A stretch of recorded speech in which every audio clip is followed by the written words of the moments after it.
Omuyimbi Spice Dana is in it again azemu musaga ezokubanga atta ye ne manager we Roger bazemu musaga ezokubanga batta omuntu waneeno nno kiddiridde muyimbi munabwe okuvaayo n'agenda ku mawulire n'ategeza enti nno Spice Dana tekako ne manager we bakola olukwe olwokubanga bagenda kumuta. Nze nga Sheila Adita simanyi how true is this allegations wabula nange imbawa ekyo kyendaba ekigenda mu maaso. Videos already zitambula omukyalo ono ng'avuddeyo yeekubira omulanga n'agamba if really anything bad happens to me mumanye omuntu akiri emabega Spice Dana teekako ne manager we Roger. Ffenna tukijjukire intino Spice Dana omwaka oguwedde era babadde musaga yakutta omulenzi omuto ebyo binno ne babivulungutanya ne bibeera nga bigenze family n'ebeera nga tefuna bwenkanya. Kaakati era wavuddeyo n'omuntu omulala agamba nti banange munyambe bano abantu baagala kubeera nga banzita. Tugendako mu katambi koyo omuwala mwena abatakalabye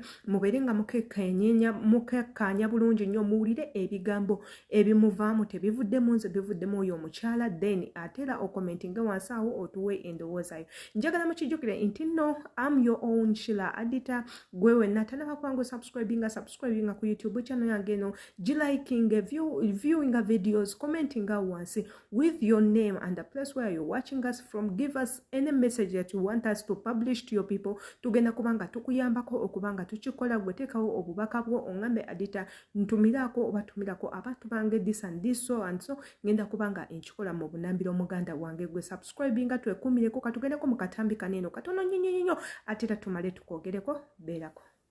Siyina buzibu Diana eyo show yiyo oli wadde mbogamba nti gundi ajja kola oba gundi tagenda kola ne mwana ye Diana mbadde nkusaba ebintu byenkusindikidde tubadde nga twogera nganze naawe oleme bikozesa bintu byange waka wange nkwagaliza shenungi Diana sikuyinaako buzibu nenjimusindikira nenjiforwardingira ne manager Roger oba okitegeera kati Diana yanziramu like nga wayisewo oba like hours oba zaali nnaku nanziramu nga bannange ebitanze simanyi bintu byakuyomba besides sho sinza asalawo ng'omuntu sho Bushington ne ebyo tebibadde bigambo byange ebyo byenno bigambo bya mwana muwala omuyimbi. She's a musician avudde ne yeekubira omulanga ku Mpewo za TV ku Mpewo za radio ku platforms ez'enjawulo ng'agamba banange munyambe Roger teekako n'omuyimbi we Spice Dana baagala kubeera nga banzita olw'ensonga nakomplaininzeeko nina ebintu bye nakomentinzeeko about Spice Dana's show ebyaleetedde manager Roger okunyiiga teekako ne Spice Dana ng'omuntu nga bagamba nti nno lwaki assa ekitiibwa kyabwe. So byonna ebyagenze maaso byafundikidde ng'oli amugambye nja kukutta. That means omuntu wavayo nakugamba nti nno nja kukutta ebiseera ebisinga dduka omuntu oyo can be serious at the same time. Omuntu oyo ayinza okubeera serious at one point oyinza okulagajjala munnange ekintu ekyo nakyakusuubiza ne kikutuukako era omuntu nze nsuubira nti wakugamba nti munnange neesonyiwa ddu so beera nga omuntu oyo omwesonyiwa. Ate n'ekirala nze ebintu by'okutwalira amateeka mu ngalo Sheila Adita I don't support such things. Mulekerawo okutwalira amateeka mu ngalo olw'okuba mwe mulowooza mulinayo obusente mulinayo obumotoka and you start playing with someone's life.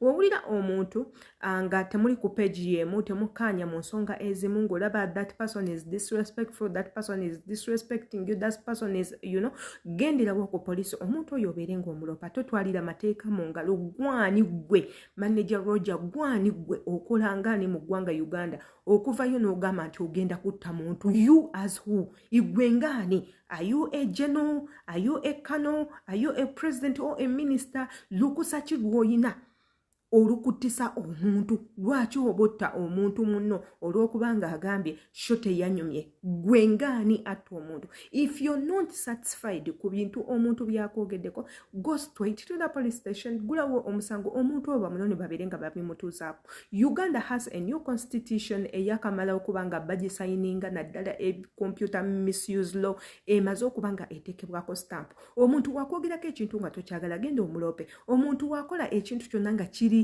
kirimu ebya computer misuse genda obere ng'omulopa wabula tovaayo okugamba nti ogenda kumutta so keeka akatambi ka muganda waffe Avuden yeekubira omulanga n'agendako ne ku poliisi ensonga ze bagenda zi-investingako bagenda kuba nga bazikolako investigations era tulabe wa gye binagera naye gye binaggwera naye nze nga Ashila Adita I always know nti omuntu wa ssente yawangula so I don't expect much from this saga nti oba bagenda kweta manager Roger oba bagenda musiba bagenda mukolako interrogations or what ebyo byonna subisuubira kubanga the same thing as ever happened before in 2022 where Spice Dana we bagamba nti no ye ne manager we batta omuntu of course the evidence was there nti omulenzi gwe bali boogerako of course yali afudde era the evidence was there still catching them omwana eyafudde ayina amabaluwa mu kisenge agalimu Spice Dana enamba za Spice Dana ebifaananyi ye ne Spice Dana nga kiragira ddala munnange this is a clear evidence era evidence yaliwo nti omwana oyo yafiira ddala mu maka